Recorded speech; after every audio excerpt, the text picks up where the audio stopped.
Hello everyone, welcome to Exam Leap. মই সুদেশনা শইকীয়া আপোনালোক সকলোকে মোৰ চেনেলটোলৈ স্বাগতম জনাইছোঁ। আশা কৰোঁ আপোনালোক সকলোৰে প্ৰিপাৰেশ্যন ভালে চলি আছে।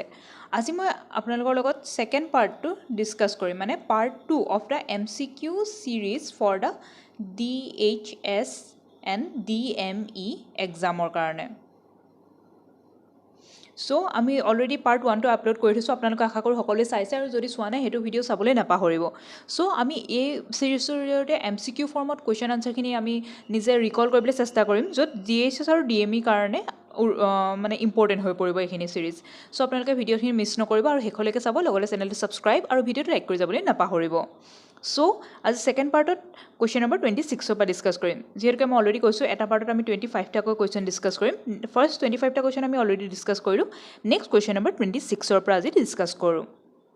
ইয়াত ফাৰ্ষ্ট কুৱেশ্যনটোৱে আছে, a person who sells flower is, কৈছে যে যোনে ফুল বিক্ৰী কৰে তেওঁক কি বুলি কোৱা হয়? Fruiterer, florist, fishmonger and green grocer. So' ইয়াৰ কাৰেক্ট আনচাৰটো কি হ'ব? Florist. Option number B is correct. আৰু লাষ্ট ইয়েৰ, মানে এইটো ইয়েৰতে লাষ্টবাৰ যোনটো DME এক্সাম হৈছিলে তাতে এই কুৱেশ্যনটো আহিছিলে, আপোনালোকে যদি কোনোবাই এটেম্প কৰিছিলে। Next question number 27, A person who studies the stars and planets is an, কৈছে যে যোনে তৰা আৰু গ্ৰহবিলাকৰ বিষয়ে পঢ়ে তেওঁক কি বুলি কোৱা হয়? Astronomer, astronaut, astrologer and architect. So' তেওঁক কি বুলি কোৱা হয়? Astronomer. Option number A is correct. Next question number 28, a person who works with the pipes and fitting called. So' পাইপৰ লগত যোনে কাম কৰে তেওঁক কি বুলি কোৱা হয়? Electrician, plumber, mechanic, mason. So' কি বুলি কোৱা হয়? প্লাম্বাৰ। চ' আমাৰ ঘৰত যেতিয়া পাইপ চাইপবিলাক বহাবলগীয়া হয় তেওঁক আমি ফোন কৰোঁ আমি প্লাম্বাৰক।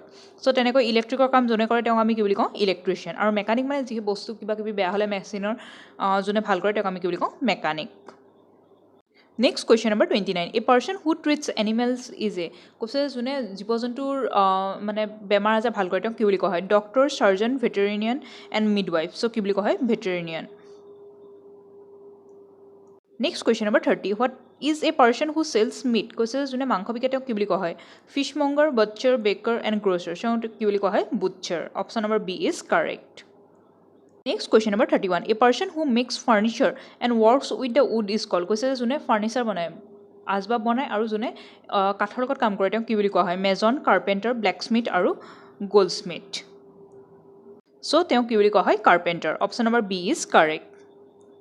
Next question number 32, a person who studies fossils is, কৈছে যে যোনে জীৱাশ্মৰ বিষয়ে অধ্যয়ন কৰে তেওঁক কি বুলি কোৱা হয়? জিঅ'লজিষ্ট, প্লেণ্টলজিষ্ট, আৰ্কিঅ'লজিষ্ট এণ্ড বটানিষ্ট। চ' তেওঁক কি বুলি কোৱা হয়? Paleontologist. Option number B is correct. So' মই কালিও আপোনালোকক বুজাইছিলোঁ যে আপোনালোকে কেনেকৈ এইখিনি ভালকৈ এক্সামৰ কাৰণে প্ৰিপেৰেশ্যন চলাব। যেনেকৈ মই এতিয়া এটা আনচাৰ ক'লোঁ, বাকী কিন্তু 3টা অপশ্যন থাকি গ'ল। এই 3টা অপশ্যনৰ কোনটো একচুৱেলি কিহৰ কাৰণে হয় সেইটো আপোনালোকে নিজে পঢ়িব লাগিব, তেতিয়া আপোনালোকৰ মানে এক্সামত বহুত ভাল ৰেংক অনাৰ এটা চান্স থাকে। আৰু যিহেতুকে DHS DME কাট অফ বহুত হাই যায়, চ' আপোনালোকে বহুত ভাল কৰিব লাগিব এক্সাম। আৰু এনেকুৱা নহয় যে বহুত টান হয়, এক্সামটো বহুত ইজি হয়, জাষ্ট আপোনালোকৰ প্ৰেক্টিছৰ ওপৰত নিৰ্ভৰ কৰিব।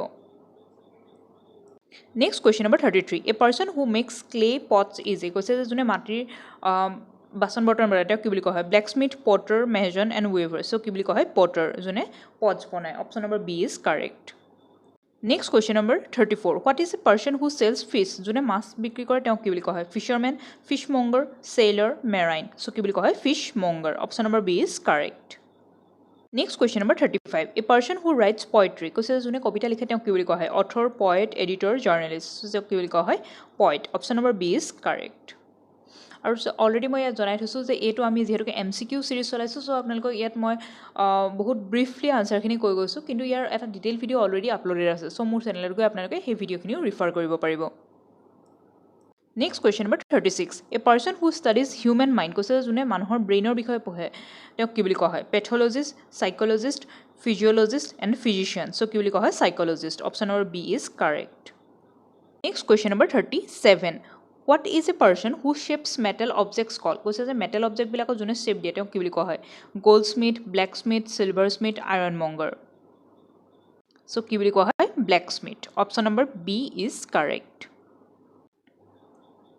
Next question number 38, a person who operates on patient, কৈছে যে যোনে পেচেণ্টছৰ ওপৰত অপাৰেট কৰে তেওঁক কি বুলি কোৱা হয়? Nurse, surgeon, pharmacist, physician. তো তেওঁক কি বুলি কোৱা হয়? Surgeon. Option number B is correct. So এইখিনিতে মই এটা কথা জনাইছোঁ টোটেল যিহেতুকে আমি আজিৰ ভিডিঅ'টোত 25টা কুৱেশ্যন ডিছকাছ কৰিম ইয়াৰ ভিতৰত আপোনালোকে কিমান মাৰ্কছ পালে মোক কমেণ্ট ছেকশ্যনত জনাব সো ইয়াৰ দ্বাৰা ময়ো জানিম যে আপোনালোকৰ প্ৰিপেৰেশ্যন কেনেকুৱা লেভেলত চলি আছে আৰু কিবা যদি ডাউট থাকে মোক কমেণ্ট ছেকশ্যনত জনাব Next question number 39. A person who prepares and dispenses medicines কৈছে যোনে মেডিচিন ডিসপেন্স কৰে তেওঁক কি বুলি কোৱা হয় doctor pharmacist nurse chemist so ইয়াৰ কাৰেক্ট আনসাৰ কি হ'ব ফাৰ্মাচিষ্ট যোনে টেবলেটছ দিয়ে সো কি বুলি হ'ব pharmacist option number B is correct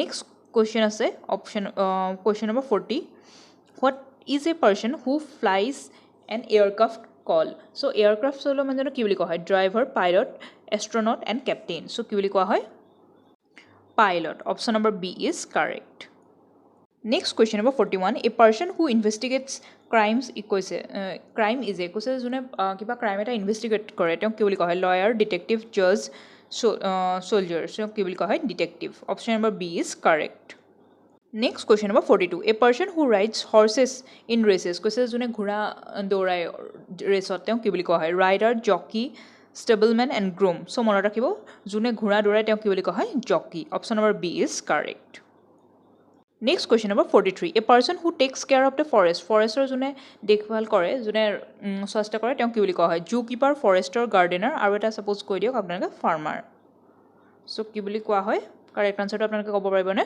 ফৰেষ্টৰ option number b is correct next question number 44 what is a person who collects the garbage call so garbage jone jabor jothor jone collect kore ta ki boli koa hoy sweeper dustman cleaner plumber so ya correct answer to hobo ki hobo b dustman next question number 45 a person who corrects the books before printing is called koise je book ekhon print hoa agote kini sabo laibo je bhul hoise neki ba to ki boli koa hoy author proofreader ba editor news reader and publisher so ki boli koa hoy proofreader ba editor Next question number 46. What do you call a person who sells vegetables? Sabji jone bikri kore teo ki boli koa hoy florist, greengrocer, baker and butcher. So ki boli koa hoy greengrocer. Option number B is correct. Next question number 47 le ahu a person who makes gold ornaments is koise je jone hunor alankar banai teok nu ki boli koa hoy blacksmith, goldsmith, silversmith, potter. So ki boli koa hoy naam to ase jehetu ke goldsmith. Option number B is correct.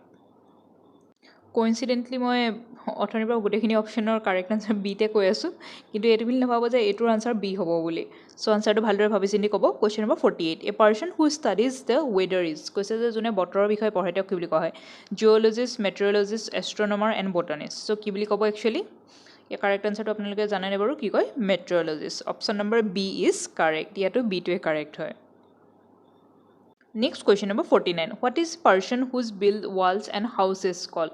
কৈছে যোনে ঘৰ দুৱাৰ বনায় তেওঁক কি বুলি কোৱা হয় কাৰ্পেণ্টাৰ মেজন আৰ্কিটেক্ট ইঞ্জিনিয়াৰ সো যোনে বনায় তেওঁক কি বুলি কোৱা হয় মেজন যোনে ডিজাইন কৰে তেওঁক কি বুলি কোৱা হয় আৰ্কিটেক্ট ডিজাইন যোনে কৰে তেওঁক আৰ্কিটেক্ট বুলি কোৱা হয় question number 50 ইয়াৰ ভিতৰত আপোনালোকে টোটেল 25 ৰ ভিতৰত কিমান মাৰ্কছ পালে কিন্তু মোক কমেন্ট সেকশনত জনাবলৈ নাপাহৰিব আৰু ভিডিওখিনি পঢ়াৰ লগে লগে কিন্তু নিজৰ ৰিভিজনো ভালদৰে চলাই যাব কাৰণ ডিএছএছ এক্সামটো বহুত টান কুৱেশ্যনো নাহে কিন্তু আপোনালোকে যদি এবাৰ ভালদৰে ক্ৰেক কৰিব পাৰে আপোনালোকৰ নিজৰে সুবিধা হয় বহুতখিনি সো আপোনালোকে ভালদৰে ইয়াৰ কাৰণে প্ৰিপাৰেচন চলাওক আৰু কিবা যদি ডাউট থাকে মোক কমেন্ট সেকশনত জনাব আৰু লগতে মই ভাবি আছো যে ইয়াৰ কাৰণে মক টেষ্টৰ পেপাৰো আনো বুলি সো আপোনালোকে কেনেকুৱা ৰেসপন্স হয় মোক কমেন্ট সেকশনত জনাব আপোনালোকক মক টেষ্ট পেপাৰ একচুয়ালি লাগে না লাগে মোক কমেন্ট সেকশনৰ জৰিয়তে জনাব ইয়াৰ দ্বাৰা ময়ো জানিব পাৰিম যে আপোনালোকৰ একচুয়ালি ডিমান্ড আছে নে নাই So আজি ভিডিওটো হেকৰটো question number 50 a person who defends cases in court so কৈছে যে যোনে কেস ডিফেন্ড কৰে কোৰ্টত তেওঁ কি বুলি কোৱা হয় জাজ লয়াৰ এডভোকেট ডিটেকটিভ